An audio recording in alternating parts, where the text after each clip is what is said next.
What's happening, everybody? Welcome to Off the Rails, a recovery podcast dedicated to ending the stigma of addiction through open discussion on all things recovery related. My name is Mark, and with me always are Dave and Jared. And fellas, what's happening? What's up? How were your weeks? Good. The week is going well right now. We're on a Thursday and feeling pretty good. Better the last couple hours. Today was kind of like I had a bit of like a food hangover where I think I talked about it maybe in one of the other episodes sometime, that I really noticed when I'm not eating well, when I put crap in my body, or I really notice it the next day, feeling kind of lethargic and gross.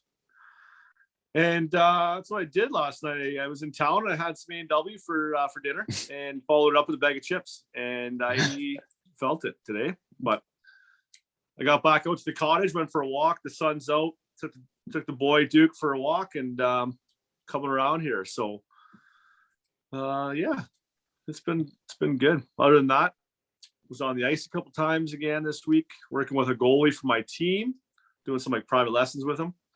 And that was fun because I don't really spend a lot of time with him one-on-one during practice. So having this time now is kind of cool. He's a good kid, and he's diabetic, and he was a little high today. And it's funny, like the difference in his behavior and like when he's high and low. It's wild. He was like a snap show today. It was pretty funny. But yeah, man, that's my ramble so far this week. You guys? You should have seen my difference in behavior when I was high and low. Quite the difference. I don't know when I said it. I was like, No, I know what you're saying. What's your go-to A&W burger? oh man, I went with the I don't have it very often, but I went with a matzo. It's expensive, man. Delicious.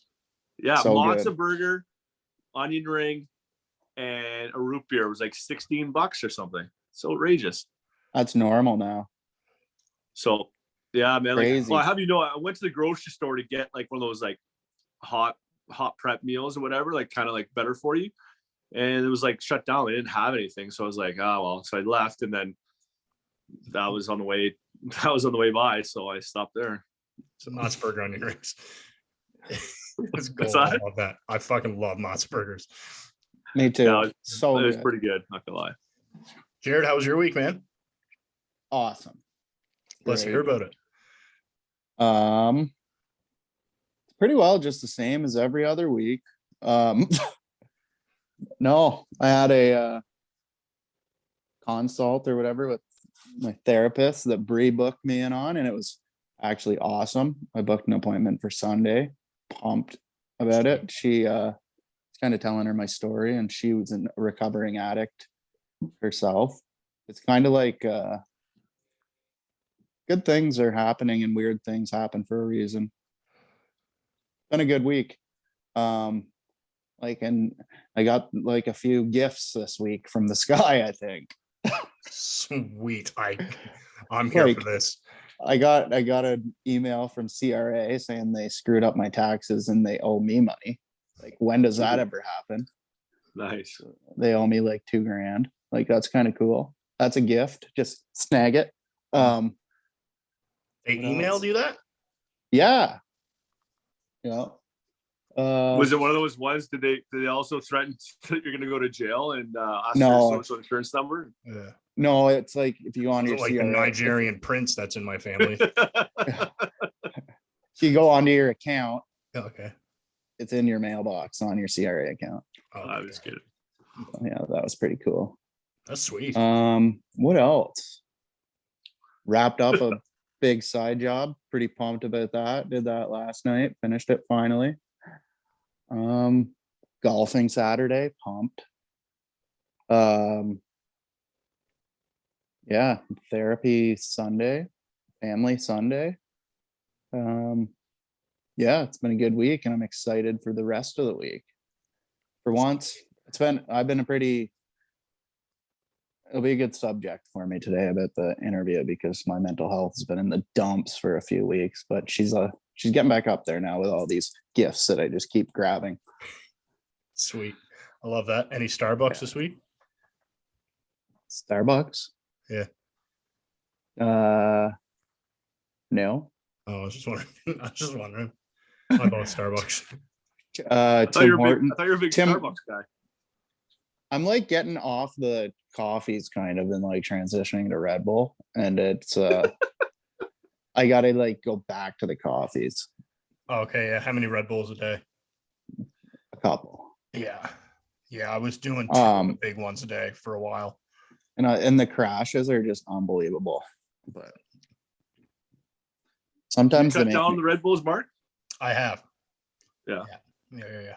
if you can do Drastically. it, I can do it. Thanks, buddy.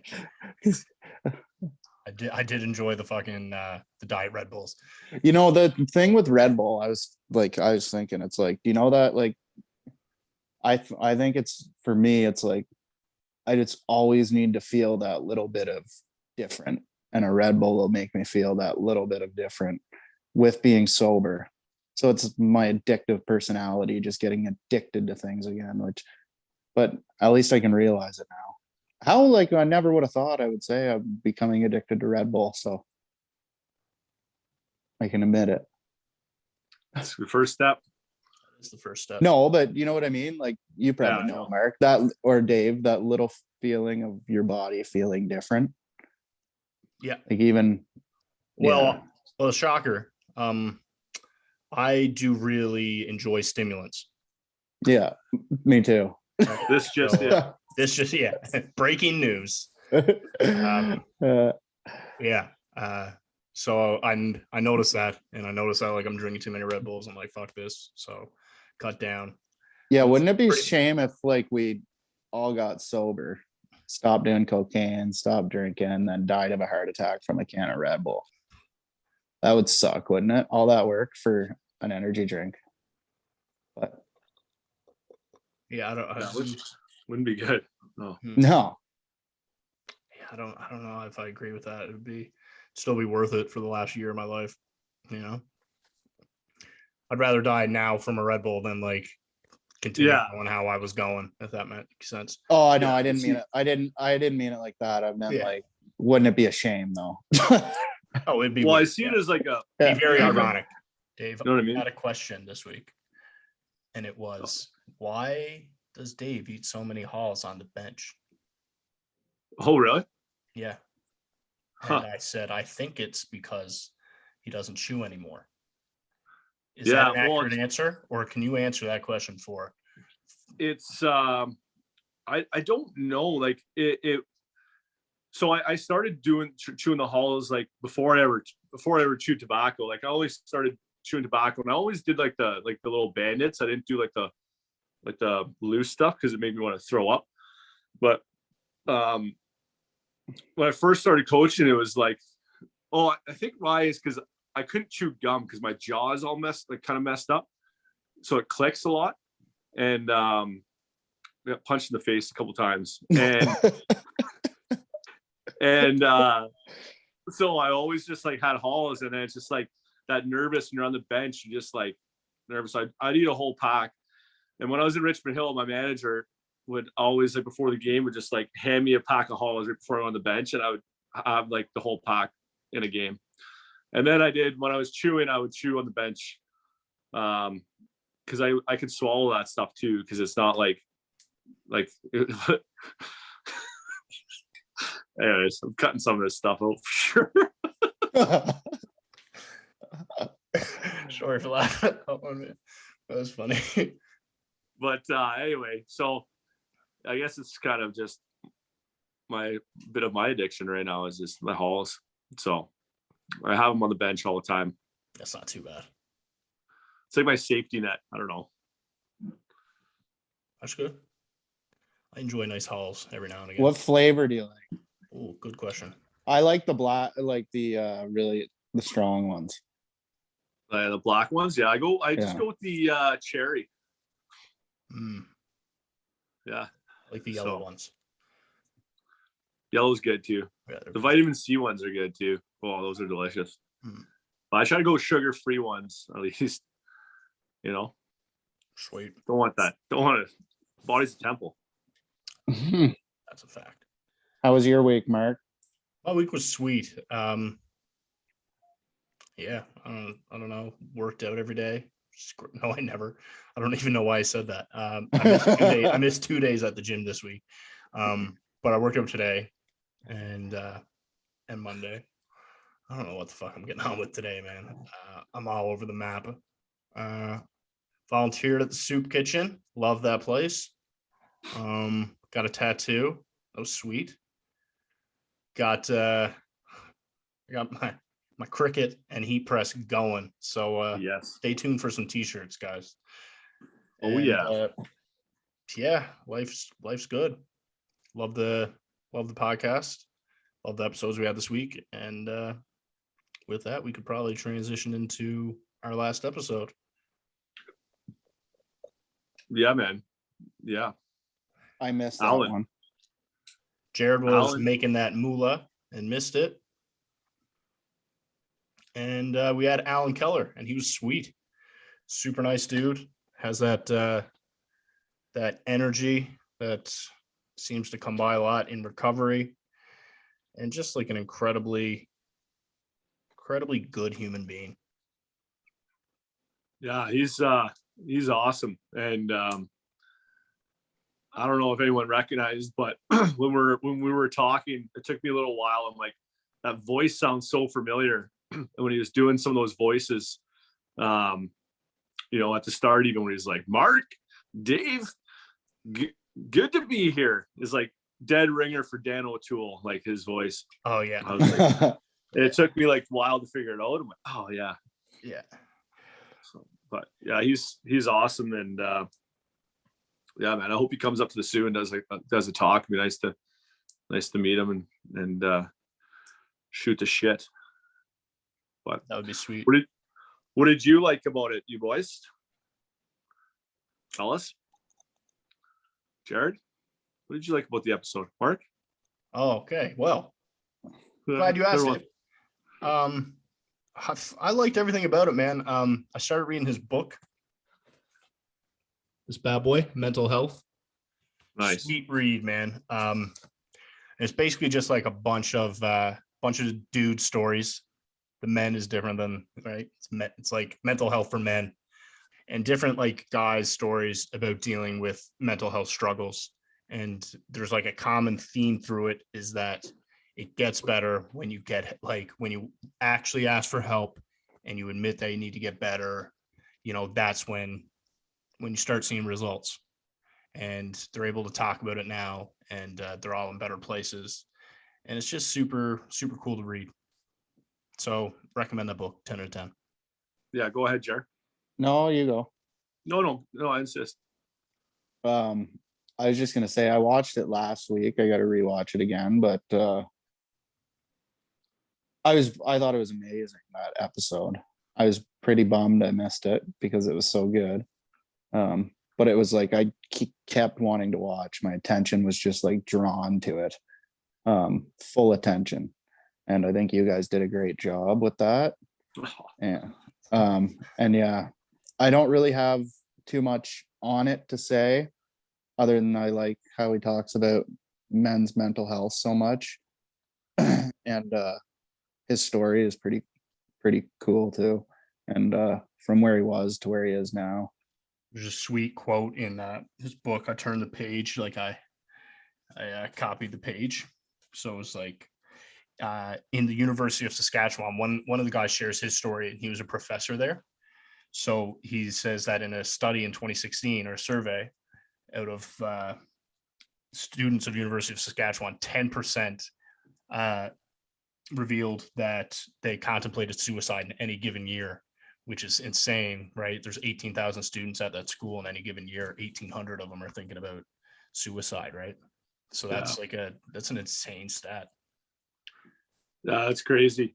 You know, the one thing I was thinking about when I was driving home tonight, when I was thinking about the episode, and for whatever reason, you know, we talk about different things with all of the different guests we've had on, and for whatever reason, when he talked about vulnerability, being so necessary to kind of like start to get healthy.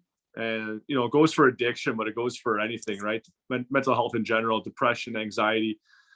For whatever reason, it was like the first time where it really like resonated with me, where I was like, yeah, like, man, that's like ultra important.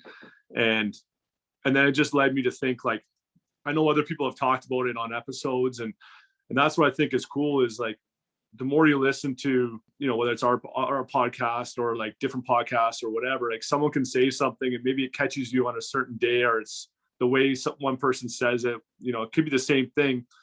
Jared could say the exact same thing that I said last week, or I say the same thing he says in 2 weeks, but it catches somebody on that one day where it resonates for whatever reason.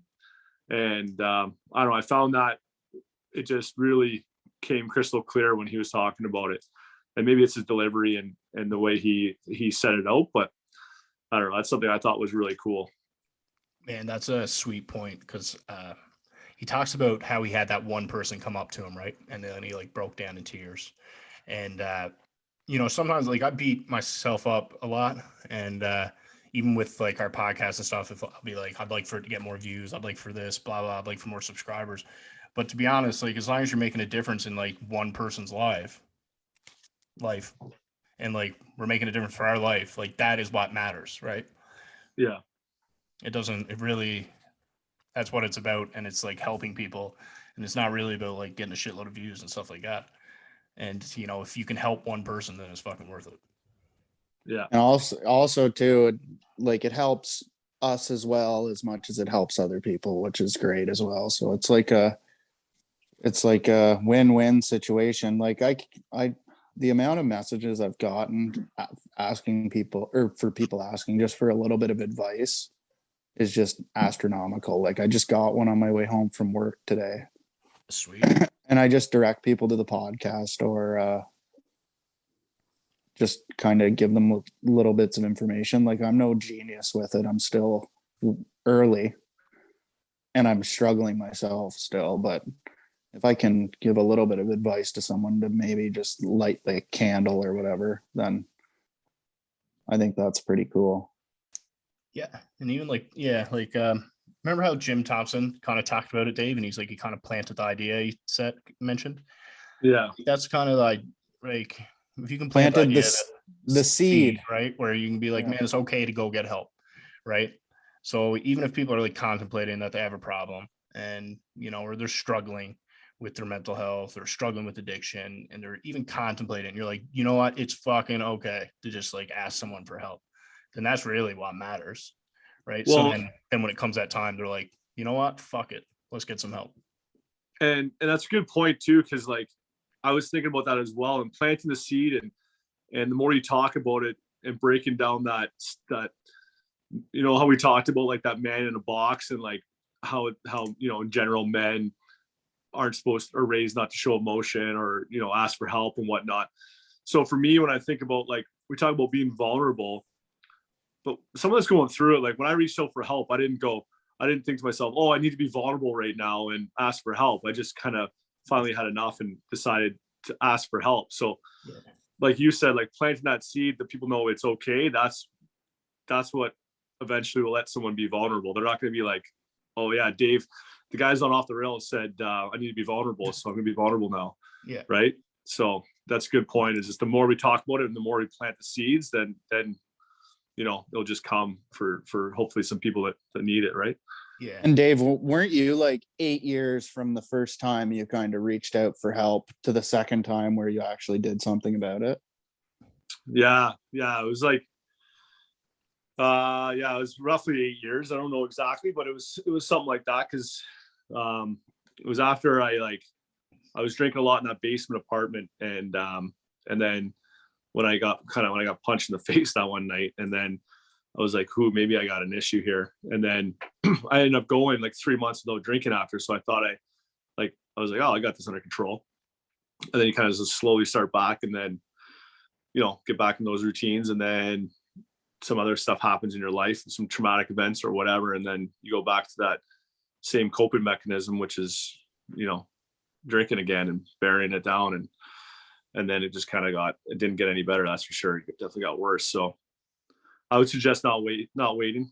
I wish, 8 years ago or whatever it was that I would have done it then, but I guess I, wasn't ready. Wouldn't have met us either. Very good point. Very good point. I agree though. Like, But no, yeah. I wish I like asked for help like the moment I thought I had a problem, right? Like, Yeah. I knew deep down I had an issue, right? I was doing drugs, fucking hiding it from everyone. Like, I obviously knew, like, in the back of my mind, like, that's not normal. And but I was scared of being vulnerable, right? And that's what it is. But I wish someone planted the seed, you know what I'm saying? Yeah, like even me, I knew for years that I needed to do something, and I just tried on my own and kept trying, and it just kept getting worse. But and there was a time where I was doing pretty good, but then, like Dave said, stuff happened, and I just coped with alcohol and drugs. And well, it's because you don't have, like, you think you can, and you can do it for a bit and kind of do a decent job at it maybe, but then it's like you don't have the tools to really kind of work it, right? Like, no, it's hard. And it's like, even on the way to rehab, I was still like questioning, do I actually need to go? Even though I wanted to go so bad, but then you have that thing in your head that's like telling you, oh no, you're okay. You can do this by yourself, which in reality you can't. So it's so weird. Like, even still, I get like these random thoughts where it's like, oh, I could have a beer, but then you got to play the tape through right to the end and see what will happen if you do, right? Like, I don't know. I get some pretty negative thoughts in my head sometimes, and as a wise man once told me, play the tape through to the end. Save me. It's a good piece of it's one of my favorite tools. Yeah, definitely my favorite. Yeah. I mean, like this, even like I had to, when I first got back from rehab, like fresh, me and Bree got in a big massive fight because like she had a miscarriage while I was in rehab, and I don't know, it was just a hard time when I got back, and I autopiloted to the LCBO and was sitting in my truck like having a breakdown, and I just played the tape through. And you know what? I didn't drink. I went home and figured it out. So that's my favorite tool. Yeah. Well, it saves me pretty much every time I have a thought of using. Yeah. Right. Anytime I think about it, I'm like, nope, it doesn't look good.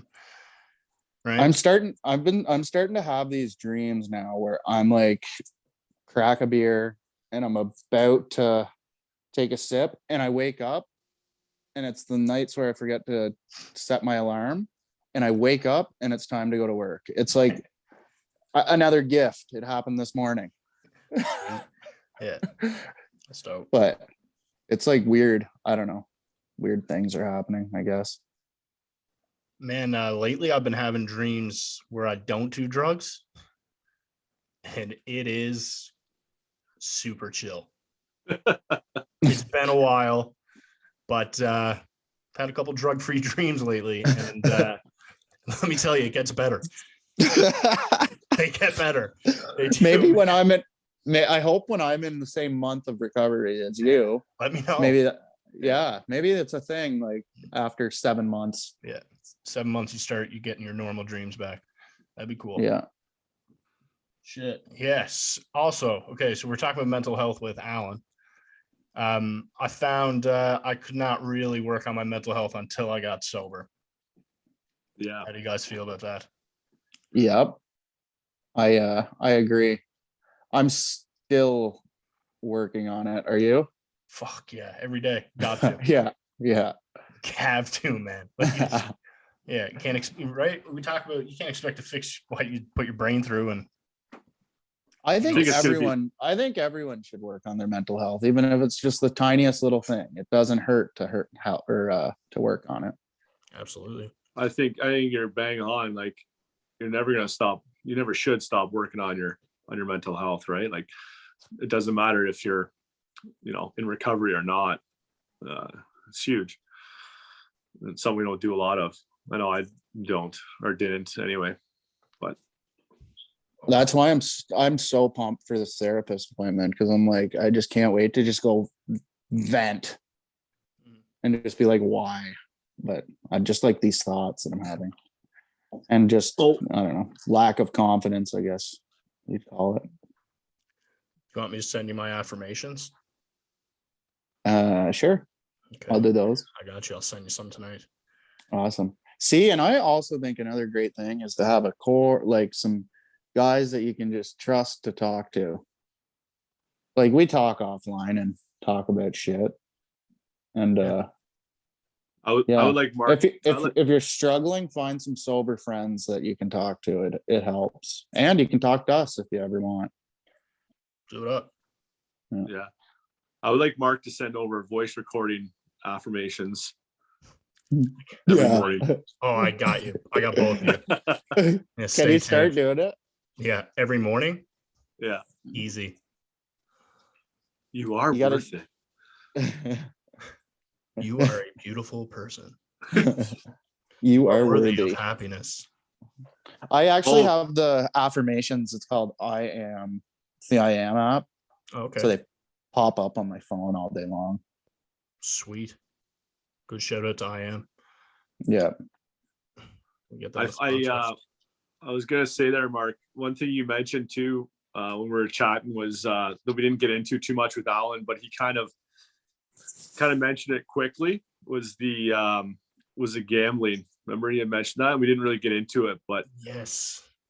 And that leads me to I would love to get someone on, because we haven't had a gambling addict or sex addict or shopaholic, something that we haven't discussed yet. I think it'd be super cool because obviously a ton of people struggle with that stuff as well, right? And yeah, I'd love to get every type of addiction on here, really, and just shoot the shit about it.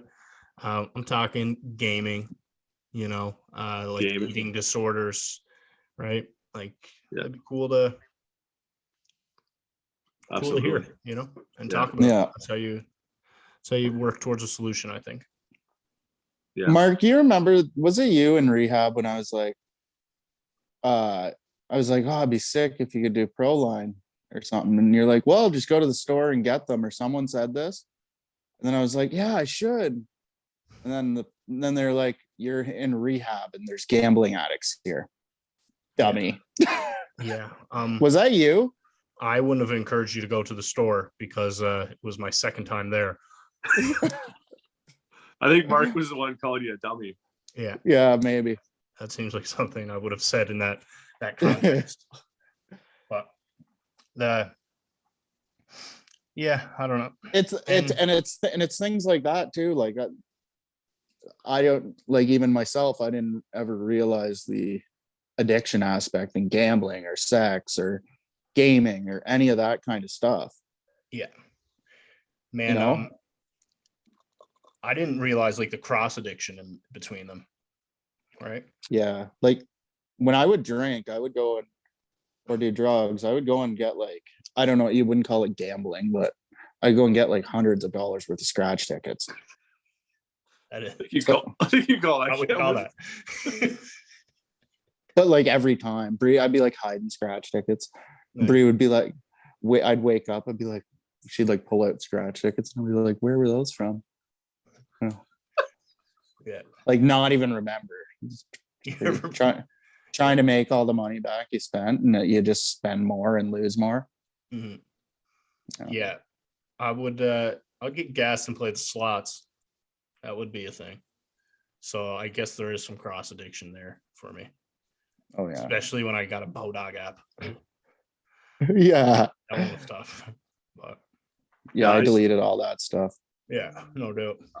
I stayed away from the casinos. My brother scared me off because so quick story. So when my brother passed away, my parents got a thing in the mail from Quebec. So he went to school at Bishops, went to the university in Bishops, and my parents didn't know that you worked the 1 year because he had to get a job. So when you pass away, the government sends you like your I guess like a T4 or whatever from like the money you had made when whatever. I don't know what it's called, but anyway, my parents never knew the story, and only my sister, myself, my sister Allie knew, I think. Maybe my other sisters found out after too, but so like the day before my brother went back to school one year, he went to the casino and with his buddy, and long story short, spent all of his money he made that summer that was supposed to be for school, gambled everything, lost everything. He went to school with $20 in his pocket, and my parents thought he had like thousands to like get him through the school year. So he went and got a job and like kept it a secret and whatnot. So hearing that story kind of was like, yeah, I know my personality. I'm probably gonna not go to the ATM when I'm at the casino. Yeah, that's crazy. I've been there. I've been at the ATM casino before. Oh man, Gross. I went to the casino once, like a few times anyways, but the one time it was like one of my first times going, and I spent like $1,000, and I never went back for years and years and years. See, that's that, like, I just can't do anything lightly. No. Yeah, I don't. I can't either. Oh Can't even man, pretend like I can. no. All right, fellas. Yeah. I'm gonna get to a meeting. Enjoy your pleasure. meeting. It's been That a was pleasure. That was a cool episode. It's great just talking to you, gentlemen. That was a sweet dance. I love that shit. Likewise. All It's right. Jared. Every time you talk about gifts now, Jared, I want you just to do this. Like Just grab grab it. from the sky. Plus, All right, yeah. guys, if you or someone you know is struggling with addiction, reach out and ask for help. Thanks for listening, everyone.